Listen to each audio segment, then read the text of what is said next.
Vamos a buscar en Primera de Corintios, capítulo 13. Primera carta a los Corintios, capítulo 13. Y el título del mensaje es Fe con amor. Fe con amor. Estamos ligando dos virtudes teologales, se llaman las virtudes teologales, tres: fe, esperanza y amor. Fe, esperanza y amor. Y estamos ligando dos. La fe es importante, sin fe es imposible agradar a Dios, dice la Biblia.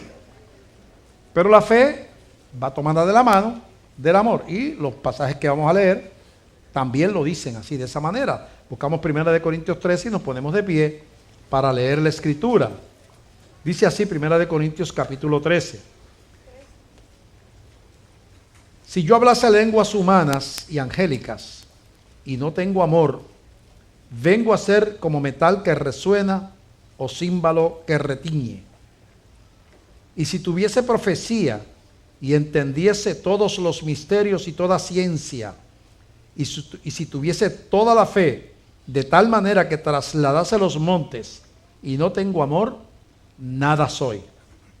Y si repartiese todos mis bienes para dar de comer a los pobres, y si entregase mi cuerpo para ser quemado, y no tengo amor, de nada me sirve. El amor es sufrido, es benigno, el amor no tiene envidia, el amor no es jactancioso, no se envanece, no hace nada indebido, no busca lo suyo, no se irrita, no guarda rencor, no se goza de la injusticia, mas se goza de la verdad. Todo lo sufre, todo lo cree, todo lo espera, todo lo soporta. El amor nunca deja de ser, pero las profecías se acabarán y cesarán las lenguas y la ciencia acabará. Porque en parte conocemos y en parte profeticemos, mas cuando venga lo perfecto, entonces lo que es en parte se acabará. Cuando yo era niño, hablaba como niño, pensaba como niño, juzgaba como niño, mas cuando ya fui hombre, dejé lo que era de niño. Ahora vemos por espejo, quiere decir mientras estamos acá en la tierra, ¿verdad? Oscuramente, mas entonces, cuando estemos con el Señor, veremos cara a cara. Ahora conozco en parte, pero entonces conoceré como fui conocido. Y ahora permanecen, mientras estamos aquí en la tierra, ahora es en la tierra, permanecen la fe, la esperanza y el amor. Estos tres, pero el mayor de ellos es el amor. Padre, te damos gracias por esta palabra. Queremos entenderla, Señor, conforme a la intención con que fue escrita. Señor, conforme a la intención del Espíritu Santo para este día. Ayúdanos, Señor, a proclamar esta palabra, Señor, sin apartarnos de tu verdad y tu intención. Por eso pedimos dirección en el nombre de Jesucristo. Amén. Amén. Pueden sentarse. Aquí dice varias cosas bien importantes, ¿verdad? Una de las cosas que dice es que la fe sin amor, aún con una fe que trasladase los montes, dice, nada soy. Si no hay amor, si la fe no va acompañada del amor, no es nada. Pero dice algo más, dice también que el amor nunca deja de ser, pero las profecías se acabarán y cesarán las lenguas y la ciencia acabará, porque en parte conocemos y en parte profetizamos, mas cuando venga lo perfecto, entonces lo que es en parte se acabará. Lo que quiere decir eso es que aquí en la tierra nosotros tenemos que tener fe, ¿verdad? Pero después en la presencia de Dios no hace falta fe, porque la fe es lo que se espera, y ya no se espera porque ya estás allí. Dice que cuando venga lo perfecto conoceremos, que ahora conocemos en parte, pero cuando estemos allá conoceremos. No habrá escuela bíblica, en el cielo no hay escuela bíblica, no hay clases bíblicas. ¿Por qué? Porque cara a cara el Señor mismo nos transferirá el conocimiento, ¿verdad? Entonces, así que hay un montón de cosas que hacemos en la iglesia, en la tierra, que son bien importantes, y una de ellas, vamos a hablar de ella, que para el Señor es bien importante, que es el evangelismo, que es el centro de la predicación de hoy. pero que no tienen lugar en el cielo. En el cielo no se evangeliza porque allí no hay inconversos. Y el evangelismo es para los inconversos. Ahí todos los que están son hijos de Dios. Y por lo tanto no es necesario. En el cielo no hace falta esperanza. Y es bien importante vivir con esperanza, que está junto a la fe, ¿verdad? Fe, esperanza y amor. ¿Por qué no hay esperanza en el cielo? Porque esperanza es lo que se espera. Pero como ya lo que se esperaba se tiene, pues ya no hay que esperar más nada. O sea, después que tú estás en la gloria no hay más nada que esperar. Llegaste a lo máximo que podemos llegar, que es a vivir, estar en la presencia de Dios, ¿verdad? Así que tú te das cuenta que lo que quiere enseñar este pasaje es que hay cosas que se acaban y hay cosas que van a permanecer. Por eso dice que el amor es mayor. ¿Por qué? Porque aunque en el cielo no va a haber enseñanza, le llama ciencia, en el cielo no hace falta esperanza, en el cielo no hace falta evangelizar, ¿verdad? Entonces esas cosas, pero el amor permanece en el cielo. Allí vamos a amar como nunca más, con amor más grande, y vamos a ser amados como nunca hemos sido amados. Así que muchas cosas se acaban, pero el amor es una de las que permanece para la eternidad. Hay otra que hacemos en la iglesia, además de amar, que permanece para la eternidad, y es la adoración a Dios y la alabanza al Señor. La Biblia nos dice que allí en la eternidad nos uniremos a los coros de ángeles y millones de ángeles y los redimidos de toda la historia para adorar y entonar cánticos de adoración y de alabanza que están en ya capítulo 4 y 5 de Apocalipsis. Léalo para que usted vea de qué estamos hablando. Es como un adelanto de lo que vamos a hacer nosotros en la presencia de Dios. Así que el amor y la adoración permanecen. Pero hay muchas cosas que hacemos en la tierra que son importantísimas aquí. Son bien importantes. Y vamos a hablar hoy, el centro de una de esas cosas que vamos a hacer es el evangelismo.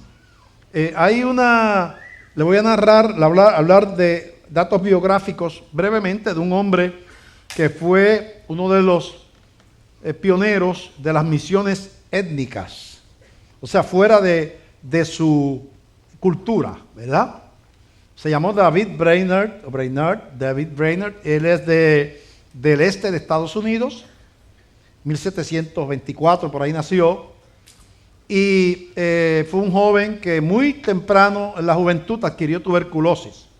No dice cuándo, pero él entró a Yale, a una de las universidades. Quiero que sepan que las universidades que hoy son humanistas anticristianas fueron seminarios fundados por cristianos, con profesores espirituales una vez. Yale, Harvard, todo eso eran seminarios. Ahora sus enseñanzas alejan a la gente de Dios. Siguen dando teología, pero es una teología liberal, antibíblica, humanista, porque pues se cambiaron los conceptos y los principios que tuvo aquello alguna vez. Y ha pasado en Puerto Rico aquí con instituciones y seminarios que una vez fueron formadores de hombres de Dios y ahora son formadores de revolucionarios y personas, ¿verdad?, que tienen otra mente de más bien marxista y de otro estilo, que no tiene realmente un fundamento bíblico su formación, porque han caído en la trampa del humanismo secular, ¿verdad?, que aleja a la gente de Dios. Entonces, ese hombre, David Brainerd, quería ser pastor, era muy inteligente ese joven, y consiguió entrar a la Universidad de Yale, que también era una formadora de pastores. Y entonces, uno de los mejores estudiantes de su clase, pero quizás fue demasiado sincero o demasiado impetuoso en su juventud, e hizo un comentario sobre los directores de la universidad. Hizo un comentario de que no eran gente espiritual, que eran gente que no tenían mucho que dar.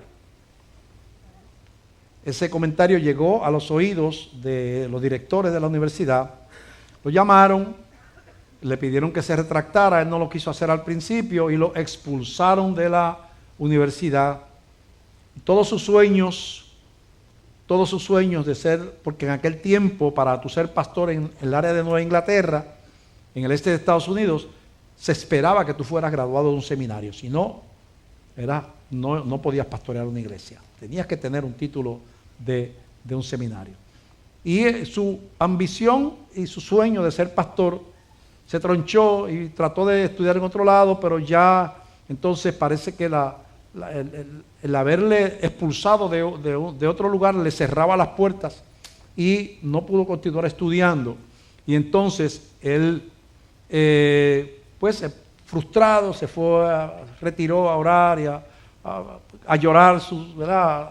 Y estando allí, de alguna manera le llegó información sobre la condición de los indios que vivían en esa área del este de Estados Unidos, tribus indígenas, que nadie estaba predicándole el evangelio, y empezó a sentir una pasión y un deseo de ser él la persona que le llevara el evangelio a esos indios americanos.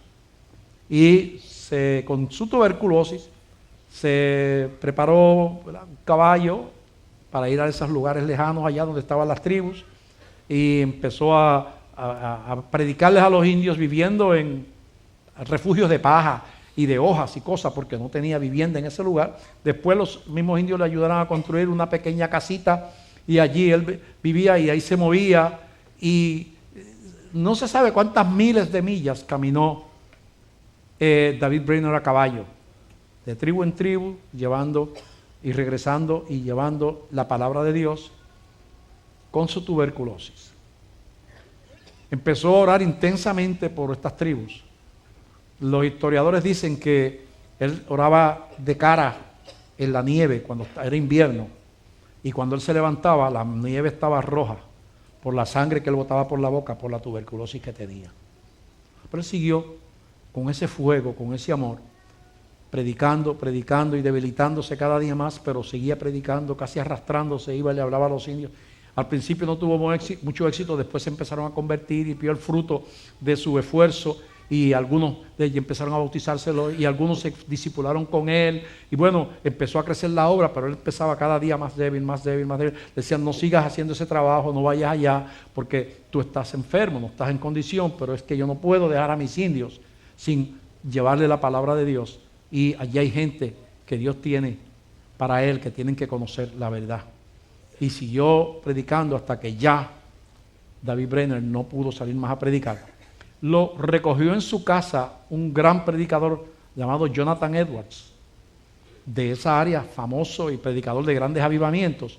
Lo recibió en su casa, y allí en la casa de Jonathan Edwards pasó los últimos días hasta que murió, a los 29 años. Y 29 años, de los cuales más o menos los 20 y pico lo expulsaron del instituto, apenas 6 o 7 años de ministerio.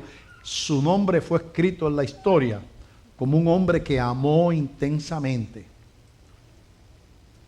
y sintió la pasión que dice la Biblia que debemos sentir los cristianos por aquellos que no conocen la verdad que hemos conocido. Yo pongo este ejemplo, podría poner otros. Está el pastor que cuando se hundió el Titanic, eso es una anécdota que está escrita, él estaba en el agua y empezaba a hablarle a todo el que encontraba y a presentarle el plan de salvación a todo el que encontraba, y la gente recibiendo a Cristo, y él en el agua, él no se subía a ningún lugar, seguía hablando, andaba, veía a otra persona: tú no has recibido a Cristo, tú no sabemos si esto es el último día de nosotros, tú que recibir al Señor, y le hablaba del Señor, y a uno le habló y no lo recibió. Ese es el que da el testimonio. Y él se fue a hablarle a otro, y entonces volvió y lo vio otra vez y lo viró y le dijo: pero te vuelvo a decir. Y él dice: me conmovió la pasión de este hombre, que en medio de la agua, porque acuérdense que eso es en el Atlántico Norte, el agua casi a cero, por eso es que había hielo allí, casi al punto de congelación.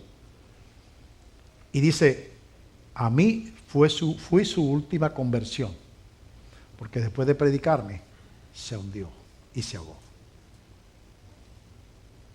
¿De dónde viene esa pasión? ¿Por qué esa gente deja hogar? ¿Por qué aquellos primeros cristianos en una sociedad controlada por un imperio pagano, enemigo del evangelio, por qué se arriesgaban a predicar la palabra, aunque los echaran a las fieras, aunque los quemaran, aunque los crucificaran?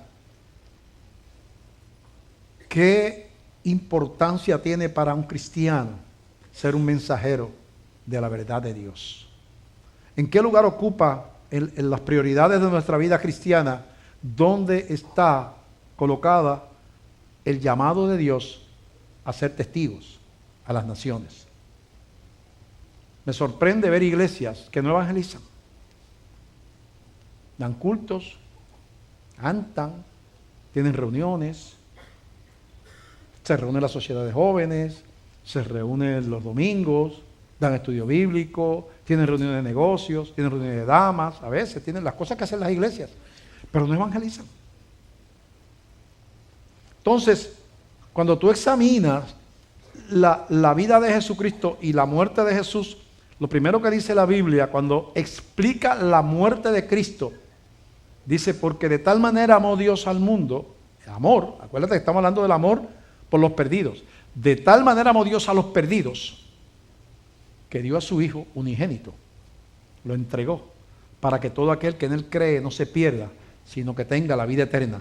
El amor de Dios, o sea, la razón de dar a su Hijo para que le escupiéramos, le pusiéramos corona de espinas, le diéramos latigazos, lo clavásemos en una cruz. La razón que el Padre permitió eso es por amor, para que el mundo, los perdidos, tuviésemos la oportunidad de encontrar la vida eterna y la salvación. La razón de ser de la muerte de Cristo es por amor a los perdidos, para abrir una puerta de salvación. Cuando Jesucristo se está despidiendo de sus discípulos en Mateo capítulo 28, dice lo siguiente, y vamos a leer, a llegar allí ya mismo, ¿verdad? Mateo 28 dice así, del verso 16 al 20, Jesús le habla con los discípulos, ya Cristo resucitado,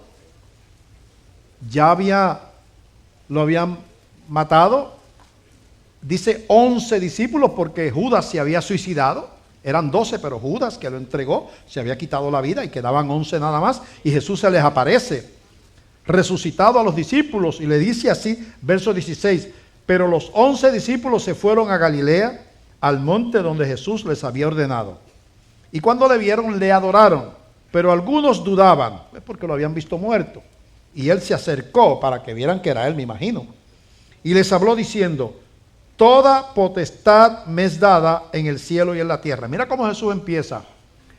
Yo tengo toda autoridad en el cielo y en la tierra. Yo soy el que mando. Yo tengo la última palabra. Yo soy el que salvo. Yo soy el que condeno. Yo soy el que decido. Yo soy el que puede salvar. Yo soy el que puedo construir. Yo soy el que puedo destruir. Yo soy el que manda. Yo soy el que tiene la autoridad. Potestad y autoridad viene a ser similar en este caso. Toda autoridad, toda potestad me es dada en el cielo y en la tierra. Y lo que le va a decir después está fundado en esa potestad y en esa autoridad. Él fue crucificado, fue herido, pero se levantó y su nombre fue colocado sobre todo nombre. Se le exaltó hasta lo sumo y se le dio un nombre que es sobre todo nombre. Jesucristo. Dice, por cuanto yo tengo esa autoridad, por tanto, id, vayan y hagan discípulos a todas las naciones, bautizándolos en el nombre del Padre y del Hijo y del Espíritu Santo, enseñándoles que guarden todas las cosas que os he mandado, y aquí yo estoy con vosotros todos los días hasta el fin del mundo. Amén. Dice, mira que pudo haberle dicho, bueno, yo quiero que ustedes sepan mucha Biblia, yo quiero que ustedes caminen con rectitud, yo quiero morir para que ustedes fueran mejores personas. No me dice eso. Eso también es así. Pero cuando tú estás despidiéndote como se estaba despidiendo, él le habló de lo más importante en su corazón, el centro de su sacrificio. Y le dice, yo quiero que ustedes vayan y hagan discípulos, que ustedes prediquen, sean testigos, abren en mi nombre a todas las naciones. Entonces, eso es entonces una prioridad de Jesucristo. Estaba hablando en el momento de su partida, era la despedida. Eso mismo lo vemos en Hechos, pasando al libro de los Hechos, la misma capítulo 1, del verso 4 al 11, libro de los Hechos 1:4, dice, y estando juntos, es la misma, está describiendo lo mismo que está describiendo allá, otra vez. Pero aquí amplía la conversación. Y estando juntos les mandó que no se fueran de Jerusalén, sino que esperasen la promesa del Padre, la cual les dijo: oísteis de mí. Porque Juan ciertamente bautizó con agua, mas vosotros seréis bautizados con el Espíritu Santo dentro de no muchos días. Entonces los que se habían reunido, o sea, los discípulos, le preguntaron diciendo: Señor, ¿restaurarás el reino de Israel en este tiempo? Ellos estaban pensando en un reino terrenal todavía, no en el reino espiritual que Dios vino a establecer en ese momento. Viene un reino terrenal en el tiempo que Dios dice más tarde, después que se destruya todo aquí. Viene un cielo nuevo, una tierra nueva, donde mora la justicia. Pero ellos todavía están pensando en la gloria de Salomón y de David, y le está preguntando: tú estás hablando de un reino, quiere decir que vamos a ser la nación más poderosa, vamos a derrotar a los romanos, vamos a dirigir toda esta área, vamos a tener más poder que los egipcios, vamos a ser grandes. Están pensando en la tierra, están pensando en eso, ¿verdad? Dice: y les dijo Jesús, versículo 7, no les toca a vosotros saber los tiempos o las sazones que el Padre puso en su sola potestad, pero recibiréis poder. Mira lo que le dice Jesús: ¿por qué van a recibir poder? ¿Por qué? La principal razón del Espíritu Santo. Pero recibiréis poder cuando haya venido sobre vosotros el Espíritu Santo, y me seréis testigos en Jerusalén, en toda Judea y en Samaria y hasta lo último de la tierra. Y habiendo dicho estas cosas, viéndolo ellos, fue alzado y le recibió una nube que le ocultó de sus ojos. Y estando ellos con los ojos puestos en el cielo, entre tanto que Jesús se iba, he aquí se pusieron junto a ellos dos ángeles, dos varones con vestiduras blancas, los cuales también les dijeron: varones Galileos, ¿por qué estáis mirando al cielo? Este mismo Jesús que ha sido tomado de vosotros, así al cielo, así vendrá como le habéis visto ir al cielo. Entonces, tanto en Mateo como acá vemos que la urgencia, la razón de la encomienda de Jesús tiene que ver con predicar el Evangelio y ser testigos. La iglesia tiene que entender eso, y los cristianos lo tenemos que entender también. Un evangelio que no tiene el amor por las almas perdidas es un evangelio incompleto. Por eso dice ahí: si yo tengo la fe, yo tengo mucha fe y yo creo que Dios, yo creo que Dios puede tomar ese monte y pasarlo para allá, y yo creo que Él me puede sanar de aquí, me puede sanar de allá, y Dios puede hacer lo que le da gana. Pero no te preocupa el perdido del lado, ni el otro, ni el que trabaja contigo, ni el familiar, ni nada. No tienes preocupación por las almas. Tu fe es una fe imperfecta, incompleta. Dice que no sirve para nada. De nada me sirve, dice. Porque no cumple el propósito de la fe.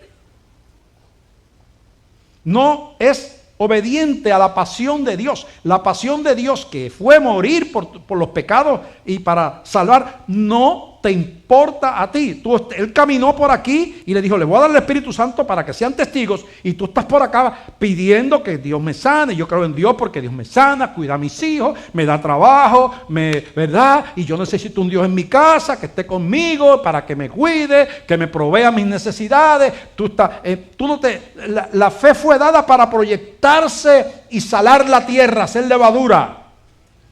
Pero entonces tú la tienes, el sobrecito de levadura lo tienes en el supermercado. La levadura se compra para hacer muchas cosas. Con eso hacer la cerveza, es lo que hace el Maví, todas las bebidas fermentadas, ¿verdad? El vino, todo eso es la levadura. Los bizcochos, el pan, porque cuando ocurre la fermentación se libera alcohol y dióxido de carbono. Ese es el producto de la fermentación. Y eso hace que se fermente la bebida y hace que las harinas se esponjen, para que no quede duro, quede esponjoso. Por eso se le echa levadura. Y ese sobrecito que tú compras en el supermercado está vivo. Esa levadura, que es un horno unicelular, está vivo hasta que tú lo eches. Está durmiente, como enquistado, hasta que tú lo pones en contacto, sea con un líquido que tenga azúcares, o sea con una harina que tiene almidones ¿verdad?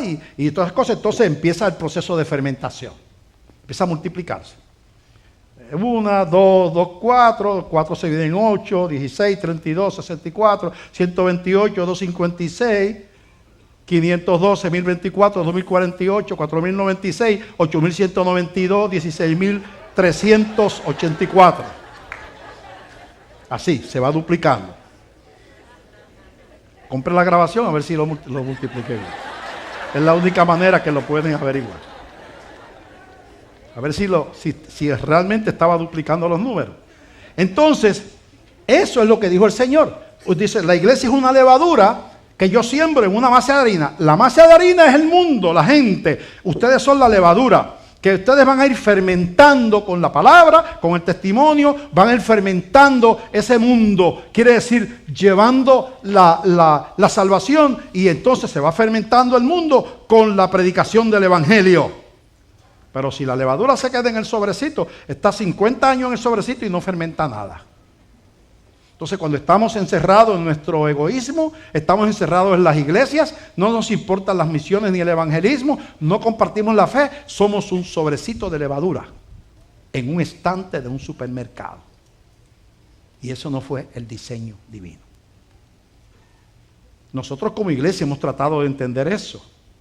Por eso, la inversión de esta iglesia en misiones y evangelismo es eso hemos tratado. Yo sé que siempre pudimos haber hecho más. Pero tenemos 207 misioneros que sostienen una congregación por el mundo entero. Esta iglesia, 207 misioneros. Y a veces, ha habido meses que más del 50% de los ingresos de la iglesia se van a misiones. Cuando tenemos proyectos especiales, más del 50%. Cuando llevamos $35,000 hace años a la China para comprar un terreno para los hermanitos de la China y regalárselo. Pero yo estuve allí en la China a ver el lugar y a llevarles el dinero. Pues esta iglesia gozosamente dio $35,000. Tiempo después, también en la India, fuimos a la India a vista de la casa de veraneo del Dalai Lama, que estaba a un par de esquinas allí. Estaba nosotros comprando un terreno para levantar un instituto bíblico, igual que en la China, para preparar cristianos, para predicar el evangelio en la India. Cuando construimos las 3 iglesias en Rusia, en la zona rural, 3 iglesias en la Ucrania, esta iglesia, el dinero salió de aquí. Compramos las 300 bicicletas para predicar el evangelio en la India, el dinero salió de esta iglesia. Cuando compramos el jeep para predicar el evangelio en la India, el dinero salió de esta iglesia. Cuando preparamos los 30 misioneros rusos que le pagamos el instituto bíblico para entrenarlos y dispersarlos por la Rusia a predicar la palabra, y lo mismo hicimos con 30 misioneros de Ucrania, ese dinero salió de la iglesia. Lo hemos hecho en Laos, lo hemos hecho en otros lugares del mundo.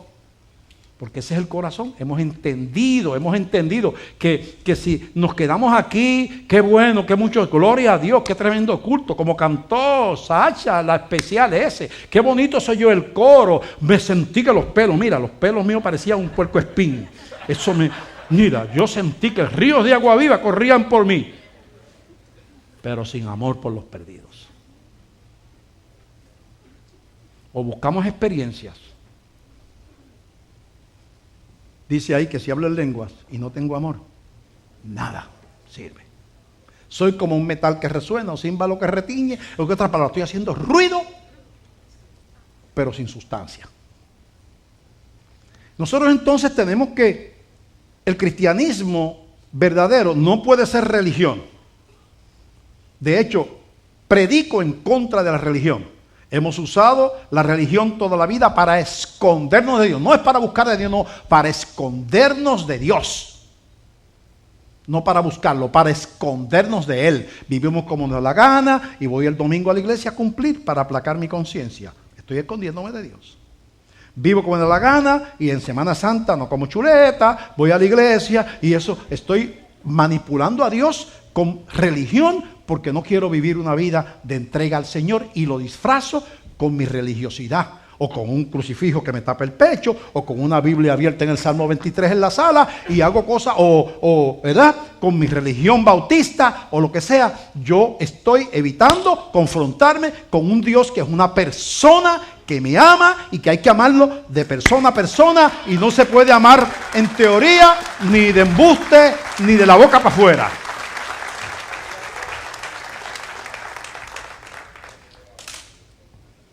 Y el Señor envía a la iglesia al aposento alto. Aquel grupo que había de creyentes Solamente 120 después de 3 años de predicación subieron allí. Habían quizás otras multitudes que creían en él, pero 120 aproximadamente, no dice como 120. A esperar una promesa con un propósito. Recibiréis poder. ¿Qué quiere decir poder? Quiere decir pasión. Ustedes tienen que, yo les tengo que dar espiritualmente lo que ustedes en su carne no pueden tener. Es esa pasión, esa disposición a padecer. Es el denuedo, es ir más allá, es el sacrificio, es el dolor, sentir el mismo dolor que Dios siente por los que sufren y por los perdidos. Eso yo se lo tengo que dar. Porque si no van al aposento alto y los dejo con los 3 años de educación, bueno, ya algunos de ellos dijeron, vamos a regresar a pescar. Eso está en la Biblia. Ya mataron a Jesús. Estuvo bueno, pero se acabó. Y Jesús les interrumpe el camino y les recuerda, ellos lo identifican como Jesús, y entonces, no, vayan allá a Jerusalén. Así que yo como iglesia tengo que tener la humildad y como cristiano de decir, Señor, en mí no está la pasión que dice la Biblia que tú le diste a la iglesia primitiva, a la iglesia primera. Eso de primitivo no me gusta porque suena como que estaban en taparrabo por allí. La iglesia primera, original, ¿verdad? Aquella pasión, aquella disposición a que los quemaran en los circos romanos, aquella disposición a que como tienen muchos hermanos nuestros por el mundo ahora mismo, los están matando como moscas, porque ellos han buscado esa pasión y han reconocido su incapacidad, han sido humildes. El que busca, dice la Biblia, halla, y al que llama se le abrirá. Han sido humildes y han dicho, Señor, yo no tengo la pasión por los perdidos. De alguna manera mi amor está encerrado, y el amor encerrado es una definición de desamor. El amor que no se expresa no es amor. Mi amor está confinado a mis necesidades. Y yo necesito que tu Espíritu Santo toque mi vida. Necesito ese poder que tú hablaste, que me importe la gente, que me importe. Dice que la gente se desprendía. Señor, yo no siento placer en participar de la obra del reino. Me duele desprenderme de mis bienes materiales. No le veo propósito a lo que tú me das, que no sea que yo llene mis necesidades terrenales, pero no le veo ningún propósito eterno a mis bienes. No puedo relacionar mi trabajo, mi sueldo, mis bienes, no lo puedo relacionar con el reino de Dios.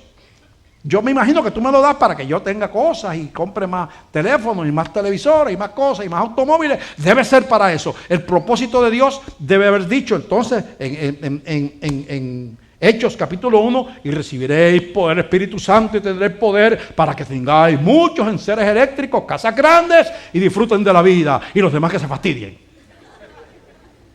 Pero eso no es lo que dice. Eso no es lo que dice. Ustedes saben que yo predico de esta manera. Yo no soy un motivador. Yo trato de predicar lo que está en la Biblia como está en la Biblia.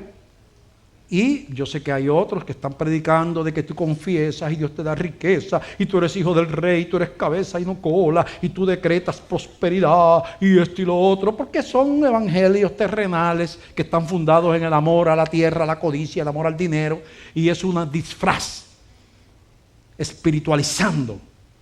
De la abundancia de su corazón habla su boca.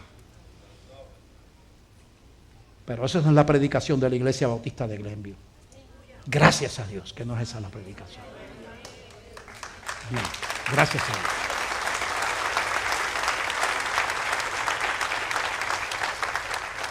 En Lucas capítulo 5 vemos un ejemplo de, bueno, pues yo le pongo los niveles de la fe, le puse a ese pedacito del mensaje de hoy. Lucas capítulo 5 del verso 17 al verso 26, narra una historia. Esto no es una parábola, esto fue un acontecimiento. Las parábolas son narraciones con una enseñanza, con una moraleja. dicen una cosa que representa una verdad diferente a lo que dice. Narra una historia para proyectar una enseñanza. Los personajes representan otra cosa. En el hijo pródigo, el padre representa a Dios, por ejemplo, ¿verdad? Así por el estilo. En muchas parábolas, las ovejas representamos a los seres humanos, a nosotros, a los hijos de Dios, ¿verdad? Así por el estilo. Pero esto no es una parábola, esto fue un acontecimiento. Dice Lucas 5:17 en adelante: aconteció un día que Jesús estaba enseñando y estaban sentados los fariseos y doctores de la ley, los cuales habían venido de todas las aldeas de Galilea y de Judea y Jerusalén, y el poder del Señor estaba con él para sanar. Y sucedió que unos hombres que traían en un lecho a un hombre que estaba paralítico, procuraban llevarle adentro y ponerle delante de él. Pero no hallando cómo hacerlo a causa de la multitud, subieron encima de la casa y por el tejado le bajaron con el lecho, poniéndole en medio delante de Jesús. Al ver Jesús la fe de ellos, le dijo: hombre, tus pecados te son perdonados. Entonces los escribas y los fariseos comenzaron a cavilar. Cavilar no es hablar, cavilar es a pensar, a cavilar. Empezaron a cavilar diciendo dentro de ellos, no lo dijeron en voz fuerte. Si hubiera dicho en voz fuerte no sería cavilar. ¿Quién es este que habla blasfemias? ¿Quién puede perdonar pecados si no solo Dios? Porque Jesús le dijo: tus pecados te son perdonados. Ellos están pensando: ¿y quién se cree que es este? Jesús entonces, conociendo los pensamientos de ellos, respondiendo les dijo, les respondió como si lo hubieran dicho en voz alta: ¿qué caviláis en vuestros corazones? ¿Qué es más fácil decir: tus pecados te son perdonados, o decir: levántate y anda? Pues para que sepáis que el Hijo del Hombre, o sea Jesús, tiene potestad en la tierra para perdonar pecados, dijo al paralítico: a ti te digo, levántate, toma tu lecho y vete a tu casa. Al instante, levantándose en presencia de ellos y tomando el lecho en que estaba acostado, se fue a su casa glorificando a Dios. Y todos, sobrecogidos de asombro, glorificaban a Dios, y llenos de temor decían: hoy hemos visto maravillas. Yo digo que vamos de niveles de fe. Voy a usar ese pasaje para hablar de niveles de fe. Hay personas que dicen, por ejemplo: yo tengo fe porque yo creo en Dios. Ese nivel de fe lo tienen los demonios también. Los demonios creen en Dios. Conocen, saben que existe un Dios. Por supuesto, un demonio no tiene posibilidad de tener una relación con Dios. No hay redención para los demonios. Es una fe intrascendente. No, si se queda ahí, no resuelve tu condición de pecador en absoluto. Y pues es un nivel, por supuesto, están los incrédulos que ni siquiera creen que existe un Dios. Pero hay otros que llegan a un concepto de Dios, punto, y no pasan de ahí. Hay quien tiene un nivel de fe un poquito más fuerte y dice: yo creo que hay un Dios y yo voy a ir, ¿verdad? Voy a buscar de Dios, voy a ir a una iglesia, ¿verdad? Porque, hay unas cosas que tienen que ser contestadas en mi vida, ¿verdad? Y pues esas personas vienen a la iglesia. De esas personas muchos se convierten y pasan al nivel de fe de pues haber recibido a Cristo, de haber confesado al Señor como salvador. Yo no cuestiono la salvación de esa gente, que si hace eso de sinceridad, bueno. Pero su fe se queda en una fe salvadora. No trasciende, no entiende el propósito de Dios. Dice la Biblia en Efesios 2, del 8 al 10, porque somos hechura suya, creados en Cristo Jesús, para buenas obras, las cuales Dios preparó de antemano para que anduviésemos en ellas, para ser testigos, para glorificar a Dios. O sea, la salvación tiene un propósito que glorifica a Dios, que va más allá de tu persona, de ti. O sea, nosotros dejamos la salvación a nivel nuestro y realmente todo termina en la gloria de Dios. Así que tu salvación tiene como propósito en primera instancia la gloria de Dios. Y hay fe que se queda encerrada en una actividad religiosa o devota, ¿verdad? De estrictamente el recipiente que recibió esa fe, ese individuo. No se proyecta, no cambia mundo, no contamina a otros, ¿verdad? Para bien, ¿verdad? No es instrumento, no se duele con los que se duelen, no llora con los que lloran, pero viene a la iglesia, es bautista o pentecostal o lo que sea. No es una mala persona, pero pues la levadura sigue en el sobrecito porque no está fermentando a nadie. Su llamado a ser testigo no lo ha entendido. Y ahí se quedó. Entonces está la fe de un nivel superior, que es una fe determinada, una fe que piensa en los demás. Y cuando yo veo esto, yo me imagino que serían 4 hombres los que llevaron a quizás su amigo, su vecino, porque Jesús estaba en la ciudad, en un pueblo, en la aldea, estaba en la ciudad, y ellos creían que Jesús podía sanar a aquel hombre. Y las casas muchas de esas casas tenían un patio interior, ¿verdad? Construidas al estilo romano. De hecho, hemos visto eso, ¿verdad? Cuando uno va a visitar, yo estuve en Pompeya, en Italia, donde el volcán Vesubio destruyó la ciudad de Pompeya y la desenterraron, y uno entraba a las casas desenterradas y muchas de ellas tenían ese patio interior y las habitaciones hacia alrededor. Y había un espacio abierto en el medio. Y en el área de Jerusalén, en esa área, muchas casas se construían así. Y Jesús estaba en ese interior, rodeado de gente, el interior lleno, y las puertas abarrotadas de gente. Y si no podía pasar una persona, imagínense pasar 4 con una camilla, menos todavía. Ellos trataron, mira, la gente es egoísta, tratando mucho solamente por averiguar.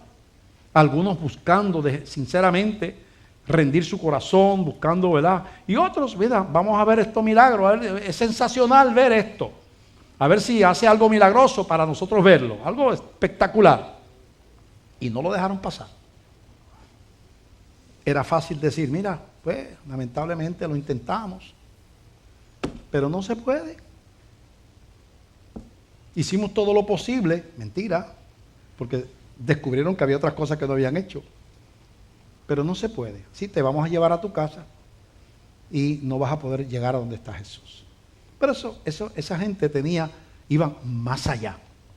Y entonces, yo no sé cómo, ellos subieron a ese hombre al techo. Yo imagino que se subieron arriba, 2 amarraron la cama, o la camilla, la amarraron con sogas, se subieron afuera, la alaron entre los 4, se subieron los 2 que estaban abajo y que la amarraron, y los 4 la subieron, cuidado de que no se virara, que no cayera el paralítico al piso, ¿verdad? Perdón, no les pasó, lo subieron, y la multitud escuchando a Jesús, y de momento del cielo empieza a bajar una camilla, delante de la cara de todo el mundo, con una soga, o con 4 sogas. Jesús dice, wow, qué tremenda fe de este hombre, lo que ha hecho para llegar aquí. Dijo, mira, tu fe te ha salvado. Entonces es que los fariseos empiezan a pensar que lo único que puede perdonar el pecado es Dios. ¿Quién se cree que es este? Perdonando pecados. Yo te perdono los pecados. ¿Qué es eso? Y Jesús dice, ¿ustedes no creen que yo puedo perdonar pecados? ¿Qué es más fácil decirle? Tus pecados te son perdonados a un paralítico de toda la vida a lo mejor, que lleva ahí, yo no sé, 20, 30 años en esa cama ahí, yo no sé, sabe cuánto, yo no estaba allí tampoco, ¿verdad? Decirle que tome su lecho y camine. ¿Qué ustedes creen que es más difícil? Bueno, decirle tus pecados, porque lo otro es bien difícil. Es mejor decir, tus pecados son perdonados, para que ustedes vean que yo tengo poder para perdonar el pecado. Mira, toma tu lecho y vete a tu casa. ¡Prum! Cayó aquel hombre, agarró la camilla y la puso aquí y se fue por ahí para abajo. Me imagino los amigos allá arriba celebrando. ¡Ah! Fe que vence, la fe que va más allá, la fe con denuedo, la fe con pasión, entendiendo la urgencia y el dolor del Señor por los perdidos. Lo que entendió David Brainerd cuando se fue a orar y a predicar el Evangelio y llenando la nieve con la sangre de sus pulmones. Las que han entendido nuestros hermanos de la China, que estaba viendo esta semana pasada no sé si fue en internet, creo que fue en internet, cómo en una provincia china la policía está irrumpiendo en las iglesias cristianas, destruyendo iglesias y derribando las cruces, y se veía, lo filmaron, porque lo hacen callado por allá, y como ahora hay tecnología, los chinos parece que tenían en esa iglesia alguna camarita por allí, y alguien con un celular o algo lo filmó y lo pusieron en internet. Descubrieron a lo que estaban haciendo.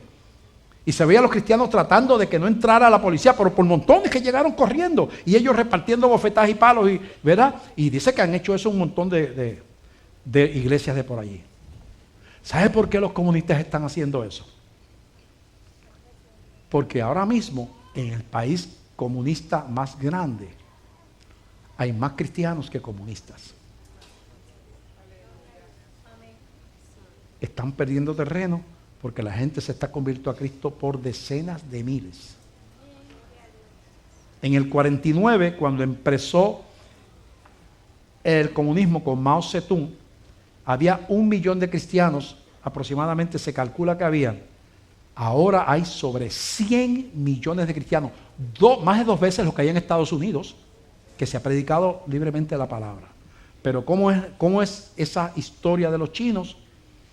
¿Cómo es? Es a palo, a cárcel, a quemado de iglesia, y ellos ahí con la pasión. Yo estuve en las oraciones con esos jóvenes de la China, y aquello, lo que dice la Biblia, que el lugar donde estaban tembló. Yo no entendía lo que estaban orando, pero era una cosa tan y tan poderosa que no había que entender. No había que entender. No había que entender lo que estaban orando en ese lugar. Esa pasión, tendrá que venir la persecución, que ya está empezando.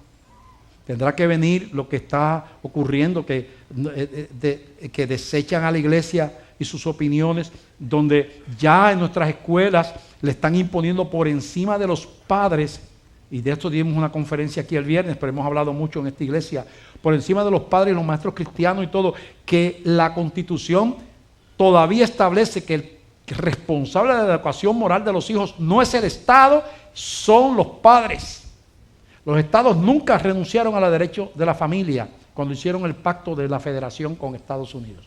Nunca se renunciaron otros derechos, pero el derecho de la familia nunca se renunció.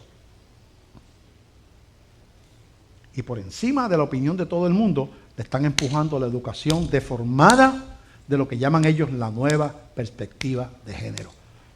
Y criminalizando a la iglesia. En muchos lugares ya de Occidente, no de allá, porque en África lo están quemando a los cristianos, y en los países árabes, y en China lo están, pero acá en Occidente, ya están metiendo preso a pastores, porque están predicando lo que dice la Biblia sobre lo que es moral y lo que es inmoral. Ya la persecución comenzó. Y que el corazón de Dios, su anhelo que fue sembrado en aquella iglesia primera, cuando le dijo, yo me voy, pero por favor, yo tengo todo el poder, hablen en mi nombre, sean testigos, hagan discípulos a las naciones, vayan desde aquí, Jerusalén, Judea, que es la provincia alrededor, Samaria, que es más afuera, y hasta lo último de la tierra, y lleven este mensaje de salvación. Bien importante. Bien importante. ¿En cuánta estima tiene Dios a los que llevan la palabra de Dios? El Espíritu es el que convence de pecado, de justicia y de juicio. No es tu tarea. No te pongas a pelear. No le empujes el Evangelio ¿verdad? Ora y espera el momento propicio y hazlo con amor. No seas un evangelio religioso, proselitista, de que si me recibe y lo que yo le digo, qué bueno, y si no me recibe, lo desecho y lo miro mal, y verdad, eso no es lo que dice la Biblia. Si tienes por vecino a un hechicero, espiritista, hechicero, no digas, yo no ni saludo a esa persona, porque eso está lleno de pichones ahí, se me vaya a pegar un pichón de eso. A los cristianos no se le pegan esos pichones. Eso no es cumplir el mandato de Dios. ¿Sabes qué es cumplir el mandato de Dios? Cuando preparaste un flancito, o te regalaron 4 aguacatitos, tú vas donde la bruja y le dices, con amor, no le digas bruja, vecina, aquí le traje este flancito porque hice 2 y hice 1 para usted. Y dice, esta es la aleluya esa. Y me está trayendo flan a mí. Ella no sabrá que yo aquí te hago trabajo. Hago más trabajo que la compañía de construcción de allá abajo. Qué raro, qué cristiano raro este. Y apareciste con el aguacatito al otro día, se enfermó y tú la fuiste a visitar. Oh, está rodeada de velas y de cosas y hay un lagartijo allá colgando de un clavo. Pero tú no le hagas caso a eso no tiene potestad sobre ti.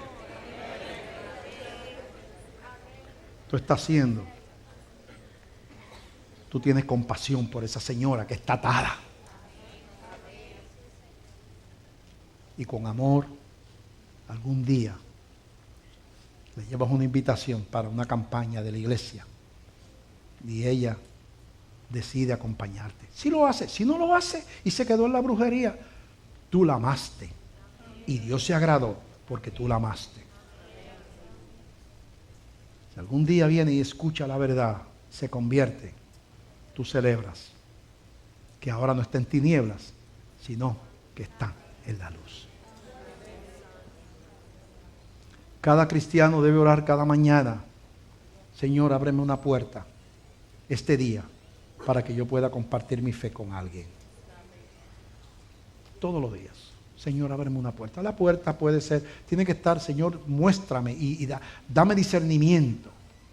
Ese vecino que me llamó, aquel que al lado más abajo que se le murió un ser querido, yo voy allí y esa puede ser una puerta y lo amo. Esa persona que está llorando en el escritorio de al lado porque se le está rompiendo el matrimonio, yo voy y la consuelo. No, yo no me siento al lado. Mírame acá, tú estás llorando. Mira, tú recibiste a Cristo como Señor y Salvador.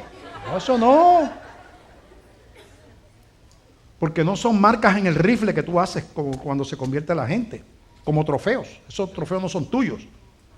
A ningún evangelista se le ha convertido nunca a nadie. Todas las conversiones del mundo se deben al Espíritu Santo. La Biblia lo dice. Jesús dijo, nadie puede venir a mí si mi Padre no le trajese. Los evangelistas abren su boca, yo abro mi boca aquí, pero yo no puedo cambiar un corazón. Solamente Dios puede hacerlo. Yo quisiera que un corazón que fuera cambiado es el tuyo, si tú todavía no conoces por qué Dios te amó tanto a ti. ¿Por qué tanto dolor? ¿Por qué Jesús aguantó tanto dolor en aquella cruz, tanto insulto? Si no hubiera sido grande su amor y no fuera tu condición insalvable, no había otra manera de que tú pudieras reconciliar tu vida con Dios. Alguien tenía que morir en tu lugar y Él lo hizo. Tu condición es de muerte. Estamos destituidos de la gloria de Dios, dice la Biblia. Todos. Pero Dios hizo lo que tenía que hacer. Y para mí sería, para esta iglesia, tremendo gozo que hoy tú decidieras reconocer la realidad de que eres pecador y también reconocieras que necesitas perdón y salvación y le entregaras tu corazón a Cristo. ¿Hay alguna persona aquí que hoy levanta su mano y le dice al Señor, Señor, yo te invito a mi vida? La Biblia dice que hay que confesar a Cristo públicamente, que no nos avergoncemos del Señor delante de los hombres, porque entonces Él se va a avergonzar de nosotros delante del Padre. Hay alguien aquí que con su mano dice, pastor, yo quiero entregarle mi vida a Cristo en el día de hoy. ¿Hay alguien? Veo una mano que se levanta por allí, no la veo, pero allí, allá atrás. Ok, ¿alguien más? Dios Dios bendiga a esa joven que está ahí. ¿Quién salva? A su nombre. ¿Quién más? Estamos llamando al arrepentimiento. Ahí veo otra jovencita que levanta su mano. Es la decisión más importante. Dios te ama mucho. Dios te ama mucho. Alguien más allí donde está le dice, la verdad, mira, ¿por qué yo no pregunto? Si es que eres pecador, levanta tu mano. Porque la Biblia dice que tú eres pecador y yo lo sé que tú eres pecador porque yo también sé que yo necesito un redentor, también yo. La Biblia dice claramente que no es por obras, es por la fe en Cristo. Termino. Hay alguien más que no ha levantado la mano. Ven, ese caballero que está ahí, Dios le bendiga. ¿Quién salva? A su nombre. Alguien más, allí donde está. Levanta su mano y le entrega. Puede bajar su mano, caballero. Alguien más allí donde está, le entrega su vida a Cristo públicamente, levantando su mano, lo invita a su corazón. ¿Hay alguien más? Vamos a terminar, pero estamos dando la oportunidad de que si hay alguna lucha interior, vayan orando a la iglesia. Venimos en contra de todo amarre, ligadura que haya sobre cualquier corazón. Rompemos toda cadena en el nombre poderoso de Jesús. Tenemos ancianos ministros aquí. Edil está por ahí. Dios bendiga esas vidas.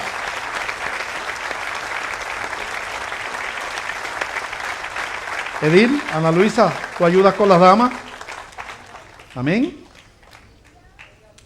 Celebramos con esta gente, ¿verdad? Tú sabes que, además de ellos, hay una palabra que fue vertida, compartida en este día, que te tiene que poner a pensar. Mi fe está acompañada de amor. Entiendo lo que la pasión de Dios y de Jesús por los perdidos. Yo lo entiendo, yo lo entiendo. Que Dios te ilumine para que entres en una búsqueda sincera de la voluntad de Dios. Que la paz de Dios sea con ustedes. Dios les bendiga. Amén.